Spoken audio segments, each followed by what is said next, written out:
Excuse me, Mr. Gio. Yeah, what's up? What does it take to become a champion? You gotta dream, you gotta think, you gotta act, you gotta ball, you gotta bleed, and most important, you gotta believe.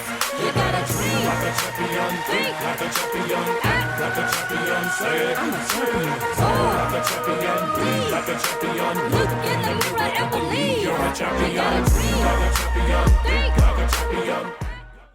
You're tuned in to IChampionHealth Chats, the podcast for amplifying community voices and advancing health for all in Lexington, Kentucky. Each episode connects you with local champions who bring powerful stories, useful tools, and fresh ways we can show up for ourselves and others. Let's lock in and learn how we can champion health together. Welcome, listeners and viewers. I am excited to announce a special crossover season that brings together voices from across our community. I am Gerald Gibson, founder and executive director of Operation Making a Change, and I'm the host of IChampionHealth Chats, a podcast where we explore real stories and fresh ideas to advance health for all across Lexington. And I'm also excited to announce I am joined by someone whose leadership helped make this collaboration possible. Thanks, Gio. I'm Dr. Abini Elamine, co-founder of Project Ricochet and host of The Ricochet Effect, a podcast about community leadership and the impact of local action. What you're about to hear was recorded live at the 2025 Central Kentucky Black Family Conference, an event I had the privilege of helping bring to life. The conference brought people together from all walks of life, families, leaders, and neighbors, to focus on health, connection, and building stronger communities through conversation and shared experience. This year, the IChampionHealth Initiative and Project Ricochet teamed up for something special, a joint series of community interviews we're calling The Talking Drum. Across this series, you'll hear from youth, professionals, and artists, people who make Lexington the community it is.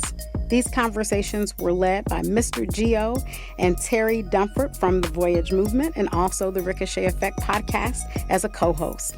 They dive into personal stories about health, leadership, family, and life's everyday moments, both the joyful and the challenging. Whether you were part of the event or you're just now tuning in, this series is a chance to reflect, connect, and hear what matters most straight from the people in our community. Make sure to follow #IChampionHealthChats and the Ricochet Effect podcast at WUKY so you don't miss any part of the Talking Drum series and other future episodes. Now, let's take a moment to listen and celebrate what makes our community strong. Welcome, my brothers. How y'all doing today? Great. Good. Bless. Welcome, brothers. For those who don't know you guys, can you guys, for one, introduce yourself and then tell us a little bit about what you guys do. All right. My name is Lafayette, Cowden the Fourth, born and raised in Louisville, Kentucky. And I've been studying African music and dance since I was about 15 years old.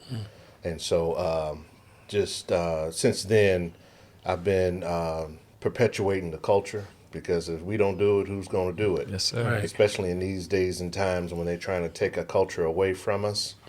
You know, it's going to take us to pass that tradition on to, the youth so that they don't forget. Yeah. Okay, Baba, is there a name for the group that you guys have? Yes. Go ahead, Baba. Explain that to me. The name of the group is Sewa. Say why. Means happiness. Okay. Okay. Cool. I was out there earlier. Y'all was giving me the breakdown of the drums and the mother drum versus the child drum versus the father drum. That was deep. A lot of people just look at those and think that they are just drums. They don't even understand it. Yeah. So we appreciate you guys for coming today. Thank you for being a part of our podcast. So I know what you're saying. You're doing the dance and you're studying the drums and stuff like that, and you want to make sure that our youth understand the history of this. So there's a community everywhere. And you spoke about Louisville. That's where you guys are from. I may have said that a different way. I'm from the Midwest, so I said we say Louisville. I'm actually from Wilmington, Delaware originally. Okay. Right. All right. You're from Delaware, the East Coast, and he's from the Ville. Correct. All right. So what does community mean to you? Man, community means so much. It's where our roots are. Okay. It's you know, I can go on and on. I know you guys ain't got a whole lot of time, but you know, just in a nutshell, community is where you're from and the culture that you grew up with. It also is knowing where we come from to know where we're going, and so that's why we do this, to perpetuate our culture. A lot of these kids, they do these dances and they really don't know the roots that it really comes from Africa. Come on, man. And so, you know, a lot of the dances and stuff that you see is well, really the whole continent of Africa. But a lot of them are similar to the West Coast style of dances. And so the kids need to know. It's almost like when people started to sample music, Right. and the kids don't know where the beat and music come from. Right, it was already there. And be like, I did that to my daughter. I said, yeah, that comes from whatever song it was, and I played it for her. She was like, oh wow, you know what I'm saying? So it's almost like a sample, and they don't know where the sample comes from. We're here to let them know where that sample comes from. Okay. And also, all the dances that are done in this country is done in Africa way before you even think about it. Yeah. You know, that Harlem Shake, they were doing that stuff in Africa way before they even thought about it over there. They call it the Harlem Shake, but it's something different in Africa. So, Yeah. I like that. yeah. All those dances are come from home.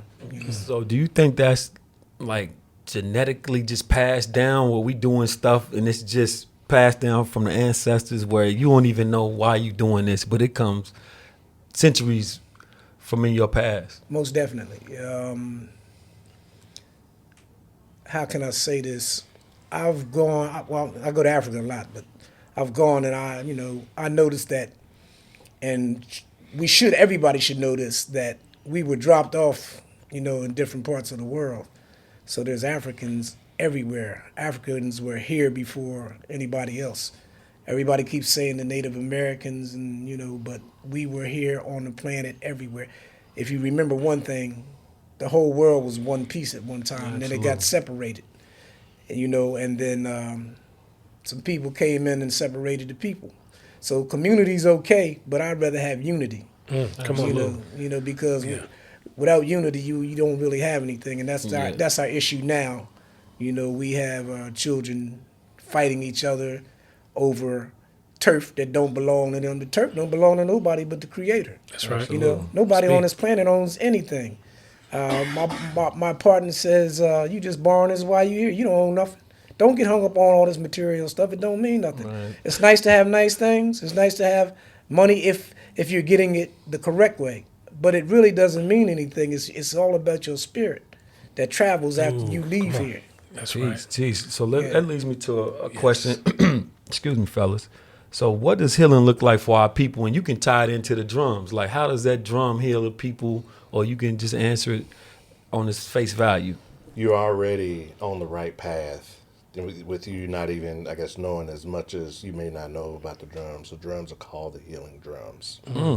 So you are already on the right path. It's in our DNA. It's in our blood. The drums are healing drums. So there are certain rhythms and dances that are done for many and any occasion. But there are certain rhythms that are and dances that are done just for healing. There are some that are done to. There's a dance called Kakilambe in certain regions. It's done to remove evil spirits.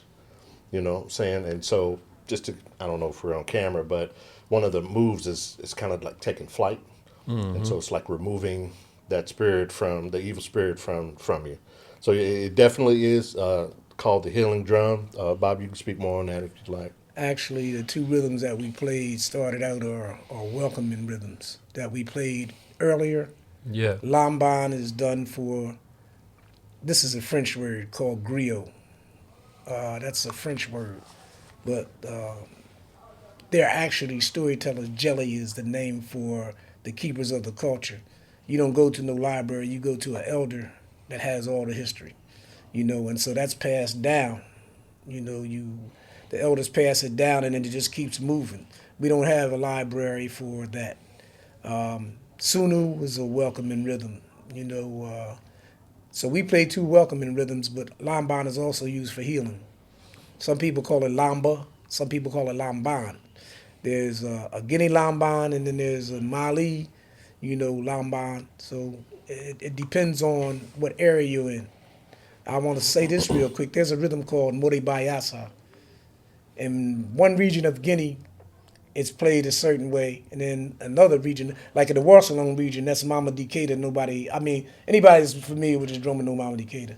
But in Faranau, which is Bolo Kara Kundi, the lead drummer from Percussion in Guinea, that's his village, and it's done differently, but the same meaning. The parts are different, but the same meaning. So. Yeah. That's powerful. Y'all drop some gems in here. I definitely appreciate just listening to it. This is definitely got my attention, man. You guys are feeding us some things that I didn't know about, which leads me to this question here is, when we asked about community, you are probably very active in the communities where you are, and I know community is broadened, but how do you take care of yourselves? How do you keep yourselves grounded with this and educated with this to be able to go out into the communities and actually make sure that this is a part of the culture forever? So how do you take care of yourself when showing up for others? So that's a two-part question, starting with ourselves. As Baba would have us, we got to study. You never stop learning.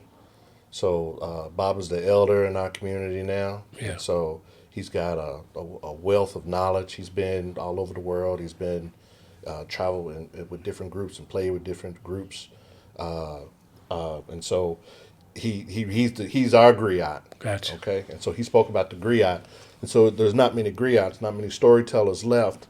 And that's the part of the community that we need to rekindle so that we can continue to pass on, our traditions. And so the transition into the community part, the community is hungry for something different. I remember when I was 15 and I saw African dance for the first time, I was mesmerized. And I said, I want to be a part of that because I've always liked different stuff. I want to be different than everybody else. And so these kids are hungry for something different as well. You just got to show it to them. Mm-hmm. You know what I'm saying? And so in our community, we've got several groups that we work with that do African and modern and things like that. And so when different events like today's events, happening, so a lot of times we'll be called upon and we'll provide the cultural side of that. Yeah. Well, for myself, I'm the drumming and dancing's okay. I say that it's not because I don't love it, but I'm more about the culture. The culture, embodies everything. I didn't plan on being a drummer. I was planning on being a professional baseball player. And I developed cataracts at the age of 17. And that stopped me from actually playing baseball. So I used to go sit in the basement, and there was a group in Delaware called the Dynamic Concepts. I used to go in the basement and used to bang on cans and make fun of them. Then never knew that I would be a musician. Right. So I'm banging on the cans, making fun of them and laughing, and the next thing I know, they're in California, and they're Edwin Starr's band. And how I got involved, I saw, walking down the street, I saw a kunga drum in the window. Back in the 70s, $50 a lot of money. Yeah. I saved up my money and I brought it and I started banging on the porch and on the back, and I had a neighbor named Ronnie Smith that was a sax player, jazz sax player. And he said, well, if you go down to the center down there, there's somebody teaching you. So in other words, he said, get the heck off of that back porch making all that noise. Right. So I went and learned the basic techniques. Then I learned how to play by sitting, in my living room, listening to Philip Bailey from Earth, Wind & Fire. I used to mimic everything he did, playing and singing. And, so that's how I really learned how to play drums. And next thing you know, I'm with my partner. And I have to speak about Keith Smith. Keith Smith is a technician. He just passed last year. He's a technician he was Mickey Howard's original technician, but he was a technician for Blood, Sweat, and Tears. Arnett Coleman. We work with a lot of people.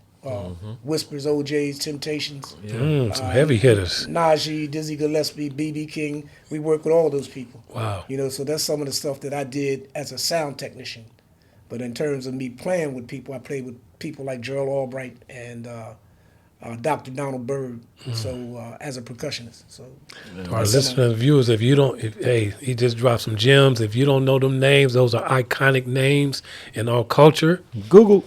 Go Man. look them up. Listen, man, I feel like I've been sitting at the feet of our ancestors or our elders, our elderly, and not elderly, but our elders. Yes, sir. And I always am privileged and honored.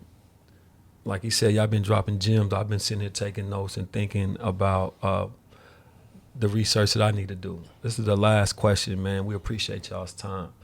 What advice would you give young leaders stepping into this work? Y'all could briefly break that down. Into what we do.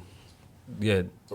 I mean, just if you don't know anybody personally, just try to seek out somebody in the community, because each one teach one. Somebody knows somebody, be like, oh yeah, I know Baba Kenyattaa. He plays. You should go talk to him. You know what I'm saying? Okay. So there's just a niche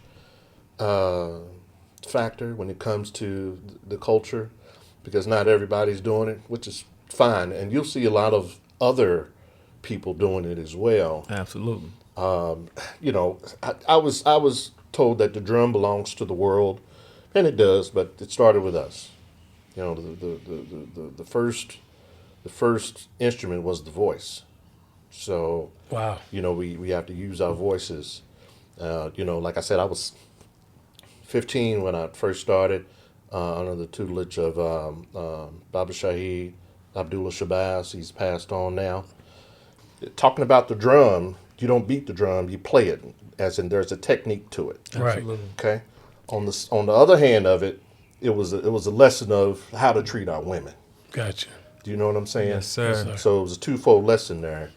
And so for your listeners, that's your first lesson of the drum. We don't beat drums, we play drums with technique and with feeling. I love it. Baba, you got something to add to that? I have to say this, because he just talked about the music, and this is why I respect black women so much, is that the rhythms come from the women.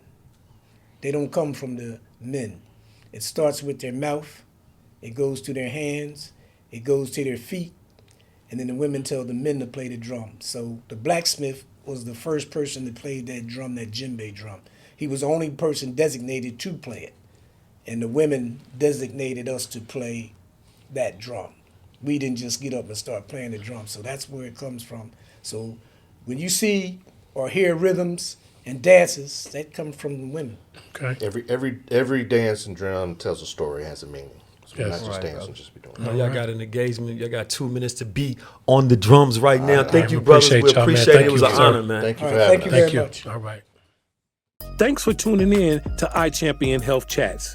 If something you heard in this episode spoke to you, don't forget to follow us and share it with your community. You can find us on social media at IChampionHealth or email us at ichampionhealth@uky.edu. IChampionHealth is a collaboration between UK Prevent Community Engage Alliance and Operation Making a Change. This season of the podcast was supported by UK Healthcare's Healthy Kentucky initiative. The information shared here is from the IChampionHealth team or our guests. These views do not necessarily represent the official position of or endorsement by UK Healthcare. You can explore wellness resources from UK Healthcare and a free suicide prevention training at kyqpr.ukhc.org.